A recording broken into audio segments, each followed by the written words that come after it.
Nick Akerman, welcome back to Mea Culpa. Great to see you, my friend. Lots to talk about. Hour goes by way too fast. Let me jump right into it. Sure. So, Nick, look, Trump's recently disclosed crypto investment vehicle, that organization, that LLC that's registered in the Cayman Islands, reportedly backed by Saudi sovereign wealth, it's exploded in value. My understanding on this, he's making about $1 billion a month. $1 billion, right? Given your background, what red flags does this raise in terms of international money laundering, FCPA violations, or even potential racketeering activity?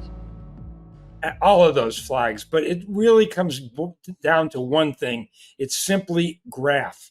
I mean, Trump is just profiting off the presidency, and he's using it as a backdoor to have foreigners be able to provide him money that they could never provide him just by giving him a bag of cash. Instead, they're buying what are really just bullshit coins that mean nothing other than to give them influence and a basis to get into Trump and put their claws into him and get favors from. It's pure and outright bribery. There's no other way to describe it. When you're selling something that is totally worthless and getting millions of dollars in return, there's only one conclusion here. It's a big bribe. I mean, it's set up for pure bribery. Couldn't be more corrupt. I mean, it's not even millions. I'm talking about billions. In fact, just the profit in terms of the percentage for the buy and then the sale of the crypto exchange, these coins, has already netted over $150 million. But the value that he has based upon the number of coins that they have is like, I don't know, $1 billion a month in terms of increase in value. I'm blown away that this isn't even a bigger issue, that more people aren't talking about it, because, yeah, this is a massive, massive international money laundering issue. That's just how I see it. No, you're absolutely right. That's what it is. I mean, there's nothing more to it than Trump lining his own pockets, taking advantage of the presidency so he can get as much money personally before he leaves office. That's what it's all about. I mean, this whole cryptocurrency thing is a big scam to begin with, but this is the biggest scam because these coins aren't worth shit. I mean, they aren't worth anything. But it's funny that you say that, because it says it on the website that this is not to like a normal cryptocurrency transaction, that this is basically supporting and you showing through the purchasing of these coins your affection and love for President Donald J. Trump. Yeah, totally crazy, totally corrupt. I mean, this is just money going into his pocket for no other reason than these people want to have influence. And believe me, they're not putting millions or billions of dollars into this unless they expect something in return. That's all it is. It's just a facade to be able to say that they bought something, which is completely worthless, in order to extract whatever it is they want to get from Trump, which means it's government services, something related to the government. This is such classic bribery to the thousandth degree. I mean, it just is completely off the charts. And the thing is, you probably can't be prosecuted for any of this. I mean, again, we could talk about this, but the Supreme Court has basically given him a free pass, and there's no way anyone's going to prosecute. Yeah, and he's taking advantage of it. Meanwhile, talk about taking advantage. We know that the Trump organization recently secured a $2 billion golf course and hotel development deal in Abu Dhabi with a whole slew of unknown, undisclosed foreign equity partners. Right. Question I want to ask you. Could these ventures negotiated while, of course, Trump is president, could it constitute an ongoing violation of the Foreign Emoluments Clause or even rise to the level of self-dealing criminality? Oh, there's no question about it. I mean, clearly, I mean, I guess if you had to go back to the Supreme Court opinion, these would not be official acts. He's setting up all of these situations outside of his official duties. I mean, even in Vietnam, he's got the same thing. He's upped the tariffs on Vietnam, and they're all sucking up to him so they can bring those tariffs down. And what are they doing? They're letting him build a Trump Tower in Hanoi. Again, you know, what Trump is doing is he's using his two sons as foils in between to keep himself out of the thing. But certainly, if you put the whole thing together and you investigated what was going on and what the true motives were here, this just reeks of criminal intent, reeks of selling government favors. And it makes you wonder, why did he put such a large tariff on Vietnam in the first place? Just so he could lower it in order to use it as leverage to be able to build a Trump Tower in Hanoi. Wow. Meanwhile, there's evidence as well that members of Trump's inner circle, including Jared Kushner, his son Eric Trump, that they're leveraging all of these diplomatic meetings for real estate scouting trips. I mean, when Trump just went to the Middle East, and right, what were we really looking at? It was nothing more than a real estate scouting trip. And look, I know Trump better than anybody. I know what he's doing.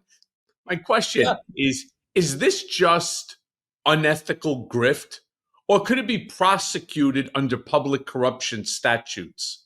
Yeah, it could be prosecuted, but you know what the hard part here is that you have to get testimony from the people overseas, the people that are involved in this, the ones providing the money. They're not going to, you know, allow themselves to be put into a grand jury in the United States. You'd have to wait for them to suddenly show up in the United States and serve them with a grand jury subpoena. This would be hard cases to put together. I think that once you knew all the facts, if everybody came in and testified truthfully, yeah, you'd have a case here, no question about it. I mean, you have probably a pretty serious racketeering case by the time you're finished. But the problem is getting the evidence under these circumstances where it is so spread out and it involves foreign countries. So let me ask you this then. Let's go back to that Supreme Court decision, the one that basically gives him presidential immunity on any act so long as he, meaning Trump himself, declares it an issue of national security. I'm just trying to figure out how or any official act. I mean, it's not just national security. It's anything. I mean, it's like the Jeffrey Clark rule. This is the guy who he tried to install as attorney general in his last term in order that he could pull off the scam with the border, the states, the major states that were going to try to change their votes from Biden to Trump. I mean, that was a complete scam, but yet Justice Roberts said, well, because he was talking to people in the Department of Justice and because these people like Jeffrey Clark are part of his official duties, you can't get behind it. You can't prove the motive, and therefore you can't prove the criminal intent. I mean, then how will there ever be accountability? Or do you believe, as I do, there will never be accountability for any of these emolument violations, these public corruption statute violations, for these international money laundering violations? It's basically, Trump, you understand that you cannot be prosecuted for anything that you do as it relates to any of these. Therefore, I mean, look at the bad things, Michael. Look at just the bad things he's doing now. He's going after law firms. What does he do? He tries to make it look like an official act by using an executive order. He tries to make it an official act by having the EEOC start in bogus investigations into these law firms. I mean, he has been slammed now, just the third law firm. Basically, the executive order was thrown out, but there's no criminal accountability because he's hiding behind the official acts of what he's done. He's clothing everything he does, all of this bad stuff, whether it's going after the law firms, whether it's going after Harvard University. He's making it all look like official acts in some way with respect to Harvard and all these colleges. Again, it's these investigations that he's ordered by other agencies. to make it look like this is what he can do. Again, it's the Jeffrey Clark exception to criminality, essentially. And that's what he's done. And someone's advising him to very specifically put all of this in terms of what one would consider an official act that falls right within that immunity decision. And they essentially have given him a free ride for 4 years to commit all the crimes he wants. And you know that he will. He will, and he's been doing it. I mean, he did it also. Look at this guy, Chris Krebs and Miles Taylor, two people in his former administration that he is basically he has directed his Attorney General, Pam Bondi, to open up investigations, criminal investigations on both of them. I mean, that falls squarely within the Jeffrey Clark exception under that immunity statute. Yeah. And it's totally bogus. I mean, what did, Krebs do? He basically said that the election was fair, that one of the fairest elections we've ever had in 2020.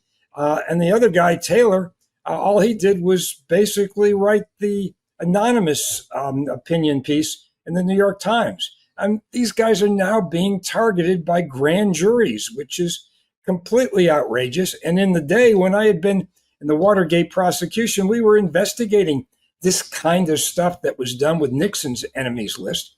Unfortunately, we didn't really have enough evidence on motive and intent. Here, the motive and intent is absolutely overwhelming. But according to Justice Roberts, you can't use motive. You can't get into it at all, period. But here's the thing. While this is certainly a protection for President Trump, it's not a protection for Don Jr. It's not a protection for Eric Trump. It's not a protection for Jared Kushner or any of these others that are doing something. There was like $1 trillion made during that one day where the stock market, went up like 1,500 points in 90 seconds and then dropped down as fast in 90 seconds. But somehow these big players, many of whom, were the former CEOs of trading platforms, they all made hundreds of billions of dollars. I mean, billions and billions of dollars. Right. So what you're talking about is insider trading. And the real question comes down, what did they know? Can you prove that they knew that there was going to be this huge drop in the market after he announced all these crazy tariffs? Or when he instituted them again with China, made a deal with China. I mean, did these people know about these things? And again, you're dealing with a bunch of liars. None of them are going to testify truthfully. Maybe if you had a subpoena on their emails accounts, you might be able to get some evidence of knowledge. But these are not going to be easy cases to make. I mean, you're certainly going to have exactly what you said, that they suddenly sold stock or they bought stock all at the opportune times. Then you've got to tie it up, with some other evidence to show that they actually had insider information. Yeah, and that's going to be the hard part. I think, though, there's actually a bigger issue here than even trying to find. I don't believe that Pam Bondi or any of the other members of the Department of Justice will actually even open an investigation into it. So it technically, again, it's a carte blanche by this administration to the insiders and enablers to just knock yourself out. You make as much money as you can. Remember something, though. In order for them to make, that means somebody else has to lose. And who is it that's losing? 90% of the time, it's the general public. No question about it. No question about it. And then the question is whether you can make these people accountable. And that is not going to be so easy to do. But it's just like you said with this investigation. I mean, it could very well be that what Trump is trying to do is the same thing he did when he wound up in his first impeachment proceeding, just trying to get somebody to announce an investigation just to put them in the worst possible light that he can, which he tried to do with Joe Biden and Hunter Biden by getting Zelensky to say, oh, there's an investigation without there really being an investigation. I mean, look, that's kind of out of his normal playbook. He's trying to do the same thing across the boards. And, you just have to expect he's going to continue with the same kind of activity. Yeah. Well, look, then now you have on top of that this so-called big beautiful bill, which passed the House, and I'm disgusted by so many. The fact that we could not find four Republicans with a spine. It grants Trump near unilateral control over all federal spending that's tied to national security and infrastructure, which of course includes surveillance capabilities and other things. From a constitutional perspective, how close are we to codifying autocracy into law? Pretty close. I mean, that bill also even does worse than that. It also gives immunity to all of Trump's people that have been stonewalling the courts on all of these temporary restraining orders and preliminary injunctions. If you read that thing, they snuck this into the bill and made it not only prospective, applying forward, but it also applies backwards, which basically immunizes all of these people who essentially sent the airplanes off to El Salvador with all of the Venezuelan immigrants to that hellhole in Salvador. And yet, what this does, this bill will basically say you can't hold any of these people in contempt because they didn't put up a bond or a security when the TRO or the preliminary injunction was first issued. I mean, this is absolutely outrageous, and I'm just shocked that nobody's really jumped up and down about that. It is totally a joke, because normally whenever you sue the government, you're not required to put down a bond. The whole purpose of a bond is to protect somebody who's been enjoined, and maybe later down the road, let's say it's a trade secret case, you find out that the information stolen wasn't really a trade secret case, and the bond reimburses them for any kind of damage that they incurred. But now they've tied that in to all temporary restraining orders, made it mandatory in order to have the courts be able to enforce contempt proceedings against people who violate those court orders. So there's a lot of little sneaky things in that one big, beautiful bill that are absolutely outrageous and are just designed to make Trump a dictator and to give him full power over everything. Yeah. Meanwhile, this bill, it also authorizes a new, and I want to get it correct, Office of National Renewal, which has like this sweeping power to bypass agency review. I mean, I couldn't believe it as I was going through. I was like, you've got to be shitting me. Isn't that just a rebranded version of a political enforcement agency? I mean, could a future DOJ dismantle it, or would the courts need to intervene and fast? Yeah, I look, it's basically taking DOJ and making it a permanent federal agency. I mean, it's the same thing. It gives them the same kind of power. And somebody in Congress has got to wake up to this. I mean, the problem is, what is the Senate going to do? And is anybody there going to look at all these fine details? I mean, there's a lot of stuff. It's a 1,000-page bill chock full of all kinds of bullshit and stuff that Trump has put in there simply to make him a more powerful autocrat. That's what they're trying to do. No, I think it's more like that's what they actually are accomplishing. And since we're talking about autocrats, this on and off love affair, bromance between Trump and Vladimir Putin, somebody even needs to explain this to me, which I never thought I would see, what's going on back and forth. One day he's talking about Putin is just showing strength after a massive missile attack on Ukraine. Now all of a sudden he's saying, Putin's gone crazy after the latest missile strike on Kiev, where, dozens of people were killed.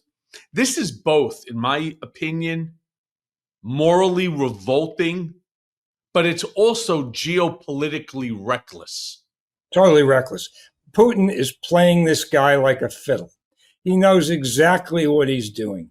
He knows that Trump wants to just walk away from this unless Trump can get a quick victory, a quick settlement. He doesn't want anything to do with this. And that's what Putin is banking on, that Trump is just going to walk away from that and let them fight it out, as Trump would say. And that's really the question. And that was in the Wall Street Journal editorial this morning, whether or not Trump was actually going to do something to force Putin's hand or just walk away. And if he just walks away, that's exactly what Putin wants. The people in the Kremlin know exactly what they're doing. They know what this guy's personality is like. They know how he does things. And everything they've said, everything they've done plays directly into a strategy to get this guy to just walk away and leave Ukraine by itself, which is an absolute outrage. If people thought what Joe Biden did with Afghanistan was bad, this would be absolutely the worst thing that could possibly happen. It's right in Europe. It's going to affect Poland. It's going to affect NATO. And it's also going to affect China, who's going to say, hey, if he's not going to do anything in Europe, then why should we be worried about walking into Taiwan? I mean, this has absolutely huge ramifications for our foreign policy going forward. And this guy is just absolutely the worst person to be dealing with this by far. Look, so in the past, it's not just that he was praising Putin. He's also suggested, and again, I'm speaking in the past because on a Tuesday, he could be praising Putin. On a Wednesday, meaning Trump could be attacking Putin, calling him crazy. On a Friday, the bromance could be back. But he has suggested in the past that Ukraine brought this war on themselves. I don't understand it, but again, that Ukraine brought this on themselves. They said that Ukraine started the war.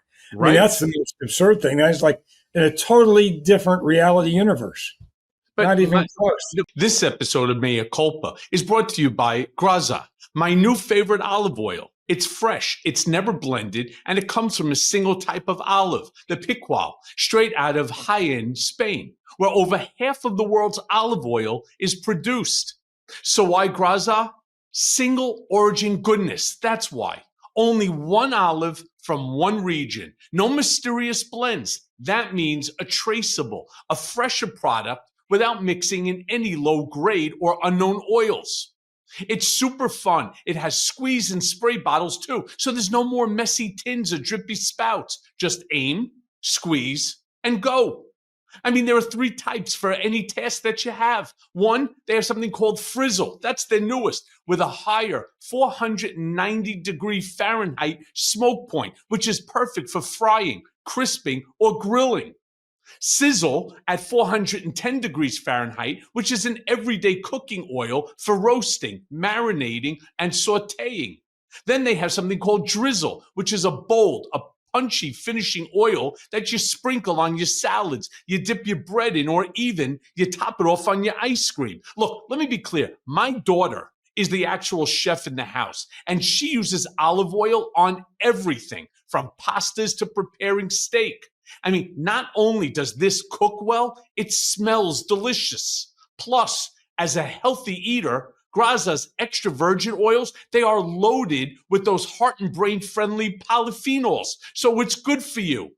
Look, so here's what you get. You get 10% off your first order on Graza's site. But I personally suggest grabbing the trio. That's all the 3 squeezy bottles, the sizzle, the frizzle, and the drizzle, so that you're set for every style of cooking. So head right now to graza.co and use code Cohen to get 10% off of Trio, which includes, again, sizzle, frizzle, and drizzle, and get to cooking your next chef-quality meal. Again, head to Graza,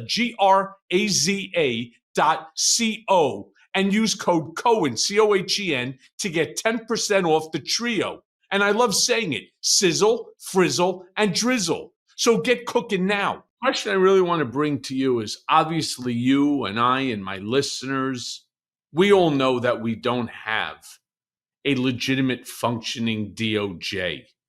But assuming for this podcast that we did, will you think this would merit a look at Trump's communications with foreign adversaries under the Logan Act or the Espionage Act? It probably would. But it, again, it would be very hard to prove. I mean, Trump has been very careful on this one.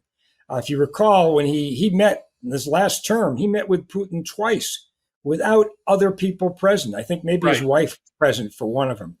He even had the interpreter that was present rip up her notes and basically told her she couldn't talk to anybody about what they said.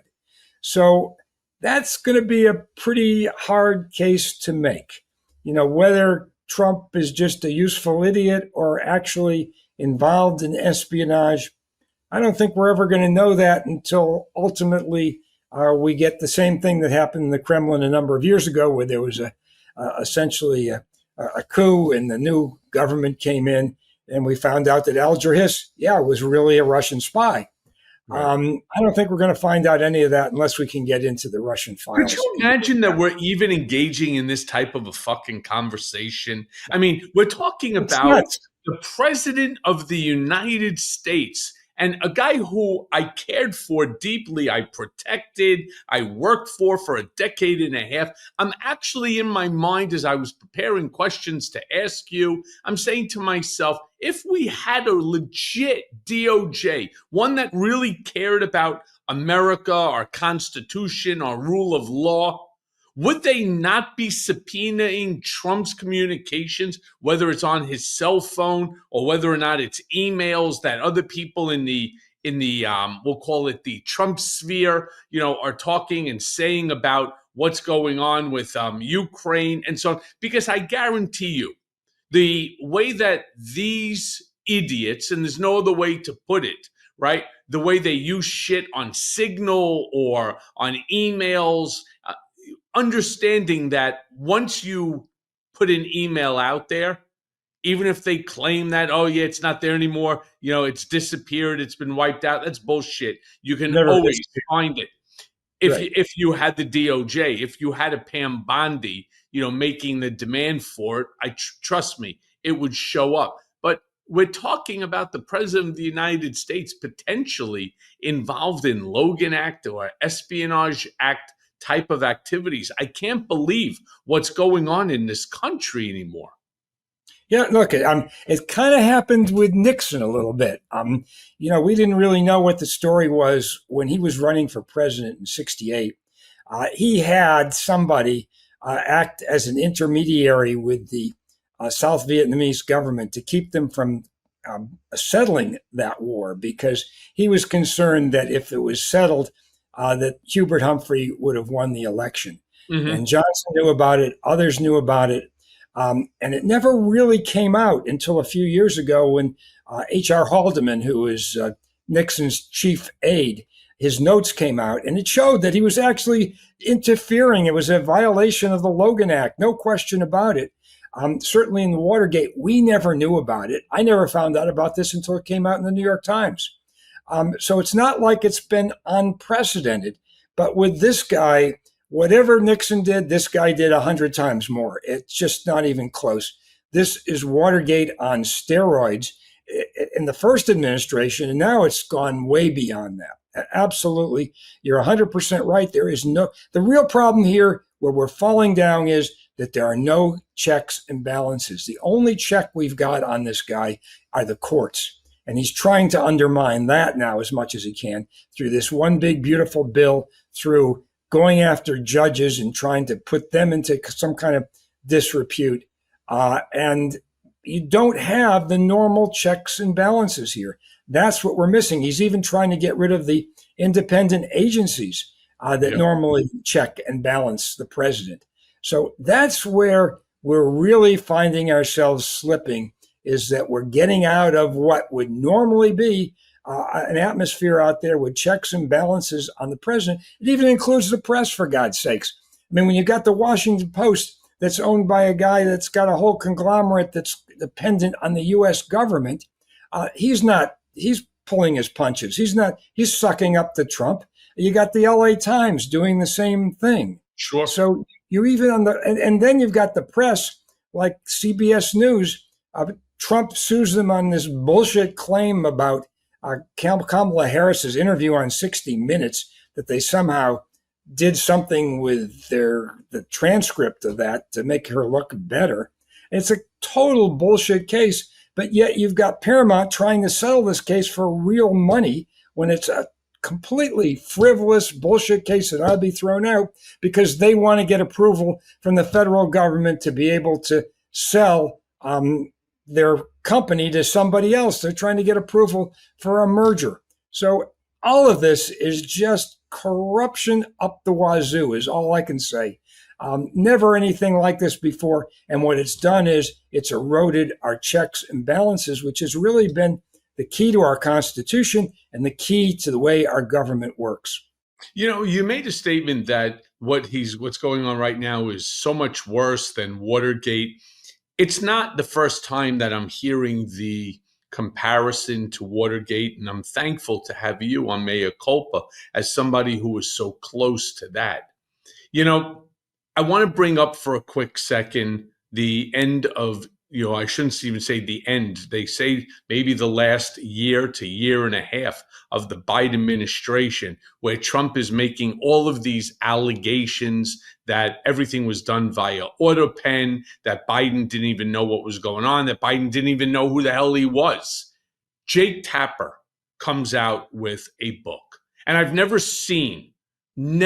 ever, and I've written 2 New York Times bestsellers, #1 and #8. I have never seen more shameless promotion by an individual than fucking Jake Tapper, right? And CNN promoting the shit out of it, even allowing Tapper to go on MSNBC and other stations, where he claims in his book that Biden's auto pen scandal, which Trump brought up, is so much worse than Watergate. I was curious, from a guy that was there in that room. Ridiculous. That's ridiculous. All presidents have used the auto pen. I mean, they just do unless they're signing something in public. That is the biggest bullshit I've ever seen. When you come right down to it with this whole thing about Biden, there's 2 pieces of this. One, yeah, he was kind of losing it in terms of being able to be an effective campaigner. He wasn't losing it in terms of being president. He was able to carry out his duties. He was able to perform his duties the way one would expect him to perform. But as we saw in that debate where he kind of lost it, he was not a forceful campaigner. He was losing his voice. He was losing his ability to stand up and really be as aggressive as you would want somebody to be in a presidential campaign. So you kind of have to divide it between those 2 things. I don't think anybody can say he was doing a bad job as president or didn't know what he was doing.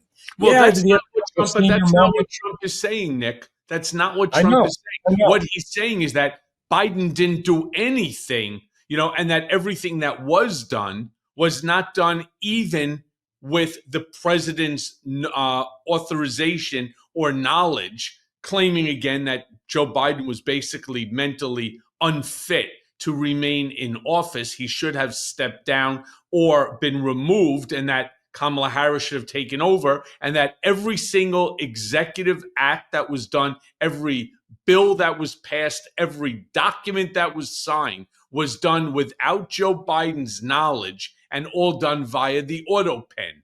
That's the claim. And Tapper actually affirms that. Yeah, he affirms it, but there were lots of other people who had lots of conversations with Joe Biden, all straight through about governing, about bills that were pending before Congress. I just don't think that's right. I think you really have to divide it between 2 aspects of what a president does. 1, campaigning, and 2, governing. Governing, he was perfectly fine. He did a good job. You had people coming back with conversations with him right up almost until the time he decided to step down, who were saying that he knew what he was doing and he was in charge of things. The problem was he could not campaign. If this had been back in the 1830s or 1840s, when a president just sat in his porch and let other people do the campaigning and not be on television, which of course there was no television then, and it wasn't as much hands-on as it is now, it would have been a whole different story. He probably would have been reelected. But we're in a totally different world. This was not like Woodrow Wilson, who was absolutely sick, couldn't do a thing, and his wife was basically the president for his last days in office. Not that situation. I mean, he was out there, he was doing things. It's a question of how you put the spin on the facts that he was getting. And you can always, with somebody older, you can find instances where they have a little lapse of memory. They're not as sharp as they used to be. But that, to me, really goes to being a good campaigner. I mean, look at the contrast between the way Kamala Harris was campaigning and the way Joe Biden was. He just wasn't, even if he had been on the top of his game, in a sense, during that debate, he wasn't going for the jugular against Trump like Kamala Harris did when she was debating against him. Right. That's where he fell down, and that's where his problem was. And that's how it ought to be viewed. Because what the book really makes a claim is that this inner circle of Biden, and I have my own personal animus, to them, where I would like to see, believe it or not, the DOJ actually investigate their actions, or I should say their inactions. As I filed myself, and I know several other people who did as well, high-profile individuals who filed applications for pardons. Well, I'm curious how having 7 letters of recommendation from 7 key individuals in history, yourself being one of them, not even a response. Yet this inner circle thought it smart or the right thing to do to pardon Biden's entire family, who didn't even have an application in. And so, I believe that they were doing that. I truly do. I believe that they were keeping information from Biden because those last, let's just say, 6 months or 3 or 4 months, he did not appear to be good. He had moments of clarity, but I believe that they actually were running a shadow government using the auto pen. I truly do,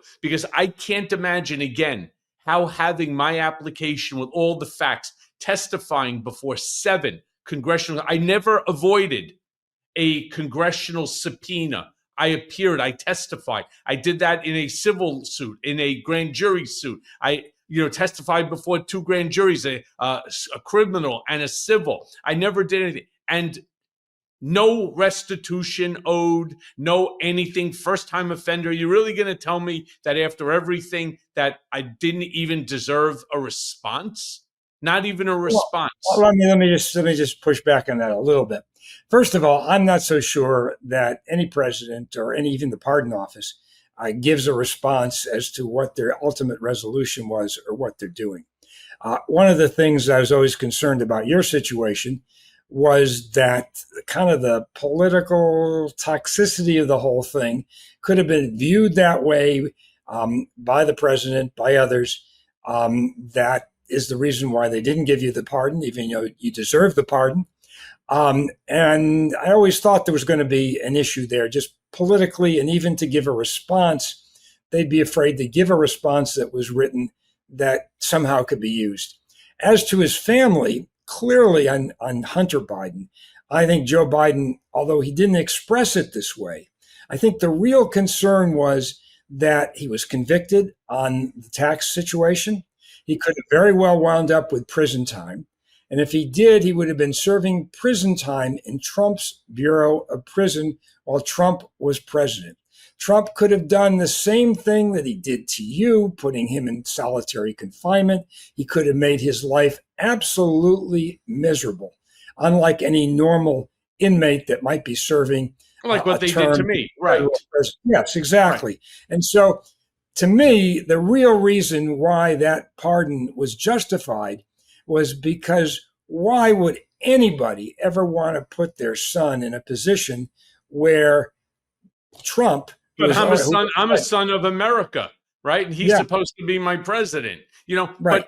But you see, but he was looking at you because of the book you were writing, right? Well, right. He was looking. Look, right? That's what sure, but let me say it this way, right?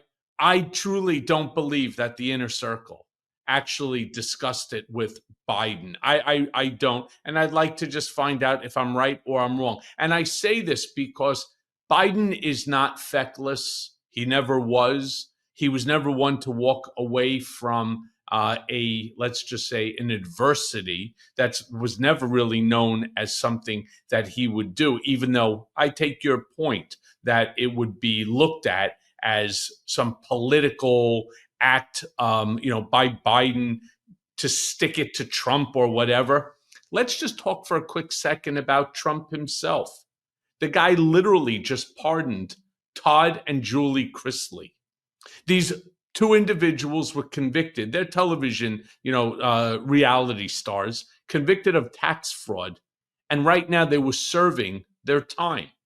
Trump went ahead in this pardon, bypassed the DOJ review entirely, and then granted them full pardons. Isn't Right. this exactly the kind of personal, transactional use of pardon power that you, Nick Akerman, warned about during the Mueller investigation? Oh, absolutely. I mean, even the Mueller investigation was even more outrageous because what Trump was doing was basically telling Manafort, who had been convicted of a whole series of crimes and was sentenced to prison, basically saying, "You better not cooperate, and if you don't cooperate, you'll be getting a pardon." That's essentially what he told him. I mean, that is the most outrageous use of the pardon power to essentially obstruct justice. Now, with respect to all of these other pardons he's doing, including another guy who was just convicted of tax fraud and was about to serve prison, that's another one that was pardoned. I mean, these are all transactional. These were people that contributed to his campaign or somehow, made it try to appeal to Trump because they were victims of the system in some way, even though they admitted to cheating on their taxes. And not to mention all of those people from the January 6th convictions. I mean, some of them convicted of extremely serious felonies, serving major time. He just pardoned all of them. I mean, to me, that was a complete admission of guilt on Trump's behalf, that the only reason he pardoned these people was because they were all his co-conspirators. Look, you got to give the guy a lot of credit because he don't give a shit about anything, right? Nothing. It's wrong. What he's doing is wrong, but nevertheless, he just doesn't give a shit. I mean, these pardons that he's handing out to the sheriff that was going away, to these two, to others, they're early term. Usually you don't see pardons coming out in the first 4 months of the presidency. That normally it goes on at the last minute, like minutes before the president leaves, they start stamping or auto pen signing all of these pardons. You think, because I know and I believe this, that Trump is basically sending a message to future loyalists. Do my bidding, take the fall if necessary, and I'm going to wipe your record clean before this trail even heats up. Of course, that's exactly what he's doing. He's going to make sure that everybody is free and clear. He's got immunity from the Supreme Court, Sure. and he's going to try and give it to everybody else through his pardon power. I mean, you wait till the end of his term, you're going to see that auto pen probably break because he'll be issuing so many more pardons at that point in time. I just think, again, it just goes back to the transactional nature of what this guy is all about. You do favors for me and I'll take care of you. You give me money and I'll take care of you. That's what he's doing. This whole thing is so corrupt. I mean, this is the most corrupt administration we've ever had in the history of this country. Nothing has come close to it. Well, okay, since we're talking about corruption and ineptitude and so on, just talk about, for example, Pete Hegseth, our Secretary of the Department of Defense, the former Fox News host himself, this schmuck. And there's no other way to describe him, this schmuck. I think it's a good description, actually. Right. He sort of casually mentions, right, some classified signal intercept in a rant against Pentagon brass, effectively confirming that he had put on, or that there were illegal wiretaps that resulted in the firing of 4 high-ranking military officers. So, Nick, let me ask you this. How reckless and potentially criminal is this disclosure? One, it's reckless, and two, it's criminal. You ever try launching a podcast with zero experience? Well, let me tell you, it's like being tossed into a cage match with a grizzly bear, blindfolded, wearing clown shoes. I mean, when I started Mea Culpa, I thought to myself, come on, how hard can this be? Well, script writing, logos, production schedules, ad deals, and don't even get me started on the tech setup. I mean, I felt like I was decoding the damn Matrix. If only I had Shopify when I launched this beast. Shopify is the platform behind millions of businesses across the globe, responsible for a whopping 10%, you hear me? 10% of all e-commerce in the United States. And my friends, that's not hype. That's a fact. From big names like Mattel and Gymshark to folks just getting their hustle off the ground, Shopify's got their back. I mean, you want a gorgeous online store? Shopify's got hundreds of sleek, ready-to-go templates that make you look like a design god. And AI tools? Yeah, they've got those too. Writing your product descriptions, jazzing up your images, maybe even making you sound smarter than you actually are. I mean, not naming names or anything, right? I mean, need a marketing squad? Shopify's built-in tools let you hit email, Instagram, TikTok, wherever your customers are scrolling or doom scrolling. And listen, Shopify handles it all. Inventory, returns, international shipping. I mean, they are the ride or die business partner that you never knew that you needed. So if you got a big idea or even a little one and you're ready to turn that dream into a reality, head over to shopify.com/Cohen. So if you want to see less carts being abandoned, it's time for you to head over to Shopify and sign up for your $1 per month trial and start selling today at shopify.com/Cohen. That's Shopify, SHOPIFY.com/Cohen. One more time, that's shopify.com/Cohen. We had the same thing happen in Watergate. There were these national security taps that were placed on a whole bunch of press people, insiders in the Nixon White House. We investigated it. In the end, we did not bring charges on those wiretaps.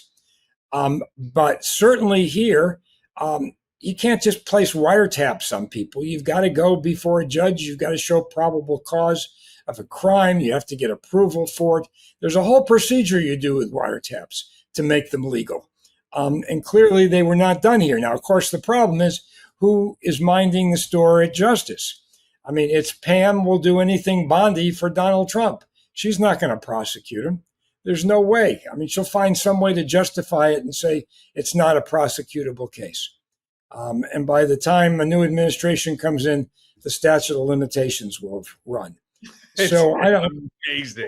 Amazing. They have really figured out how to criminalize, government to their advantage. Let me ask you this question. The mafia's got to be envious of these guys. Damn straight. Listen, I am. This kind of power before. I am. I can tell you that one. Let me ask you this question. What if hypothetically, and again, it's a major hypothetical, that somebody did do an investigation that shows that Trump actually authorized the wiretaps outside of any FISA or judicial oversight?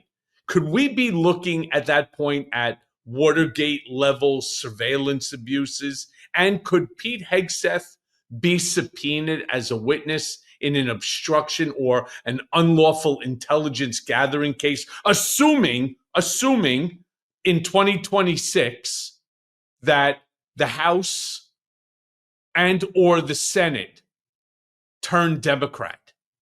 Well, first of all, you're not going to get a criminal investigation because Trump's going to say it was an official act, that he was dealing with whoever it was in their official capacity, even though it was to commit a crime. I mean, that's what the Supreme Court immunity decision is all about.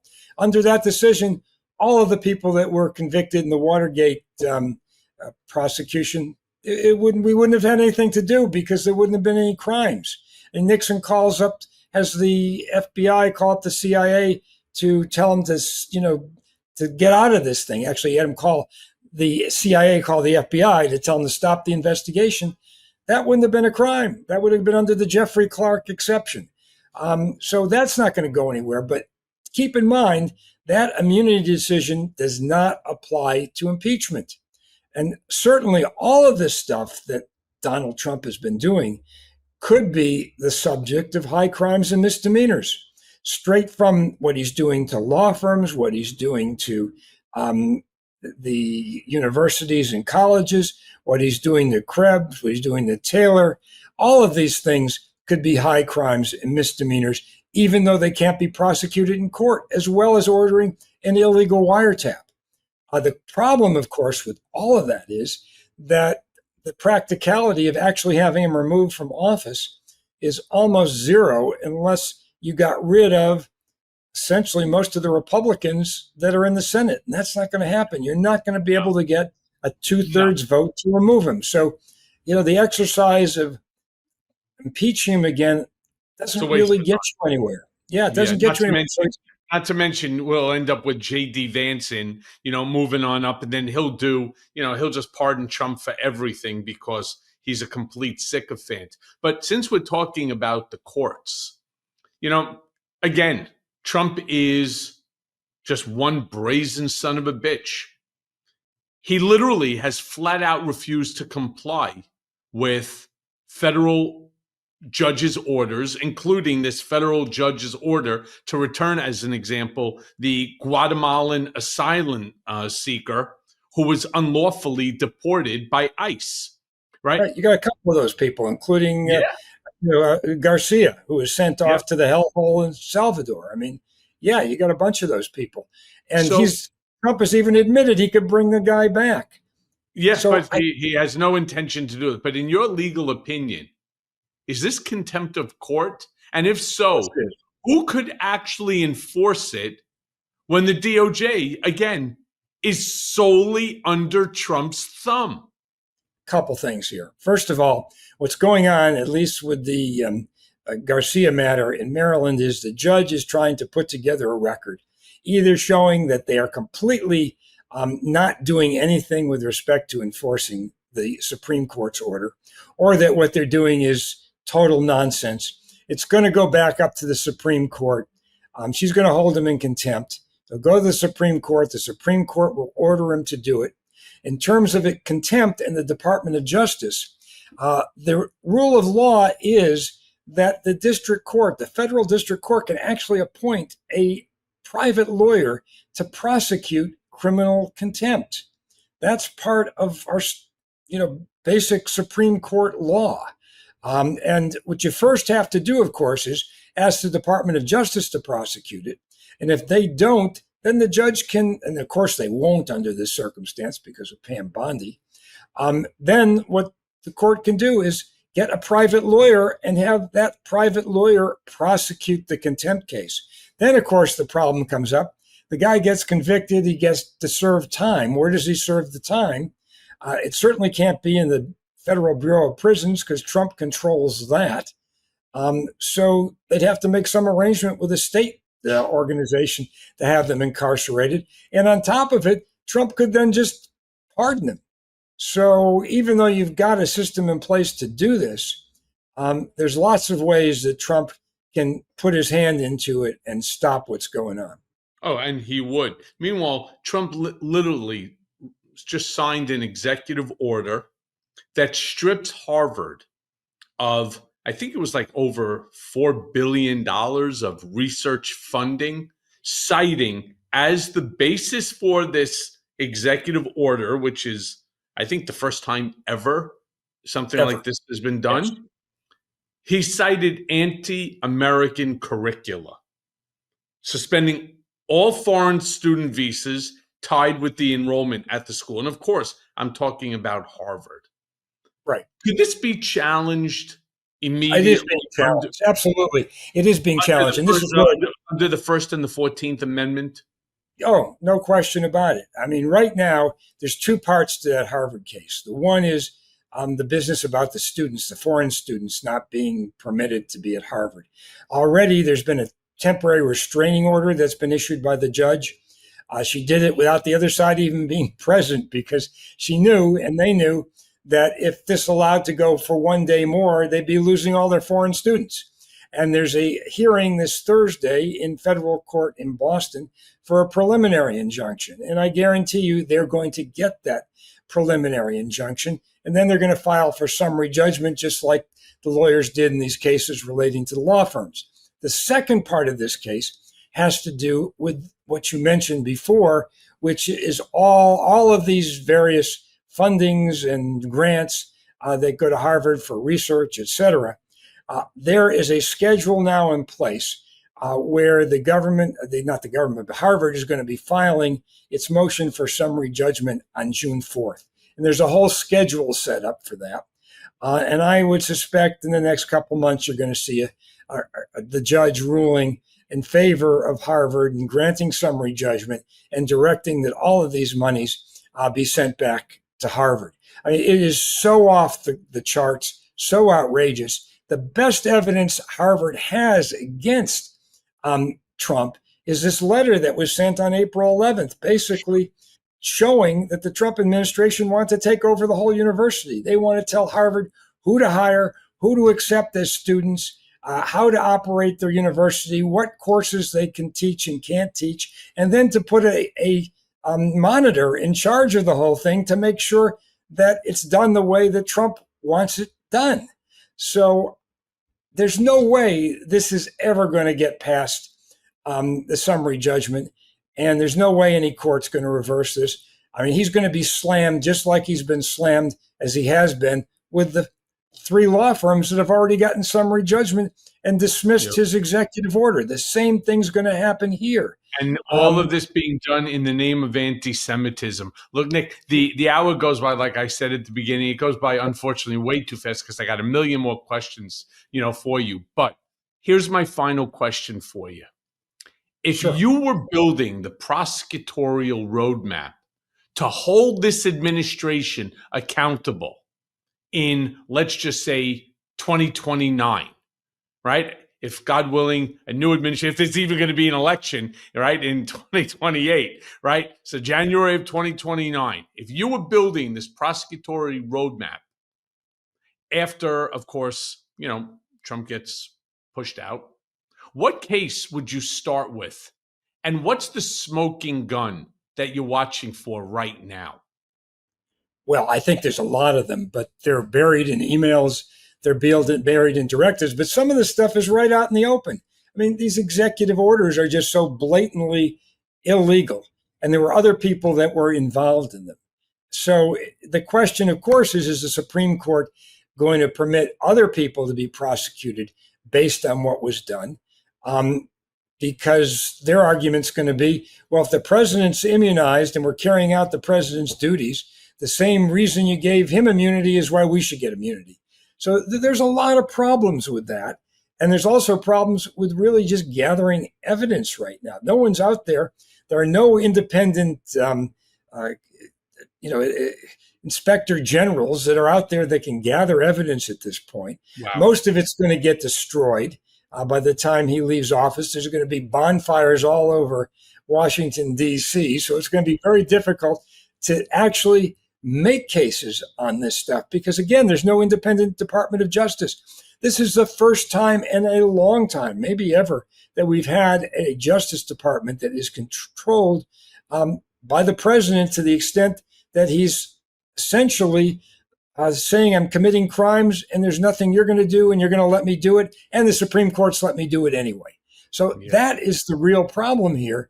You just have to see what the damage is and what's left on the playing field when Trump leaves office. It's not going to be easy.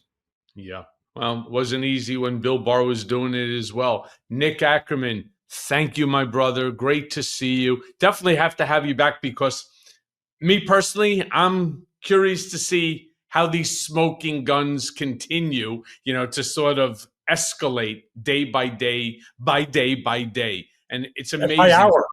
Right? The chaos, the distraction, the grifting, the whole 9 yards, the dissemination of war plans. I mean, the firing of people based upon, refusals to take lie detector tests. I mean, this whole administration is just nuts. But No, Nick totally. Akerman, totally. I thank you for joining me. And again, I will see you very soon, my friend.